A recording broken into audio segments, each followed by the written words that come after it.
cool motor.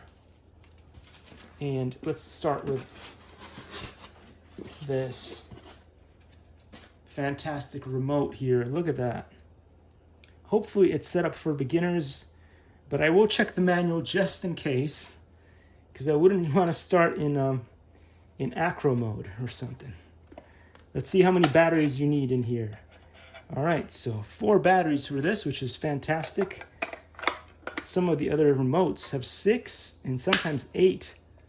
Can be a little bit cumbersome. Oh, I like this.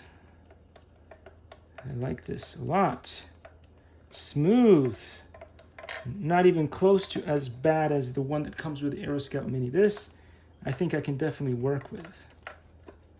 Wow, okay. Switches and all. Oh, don't. Maybe I shouldn't have done that. I shouldn't have done that. Okay, whatever. Likey.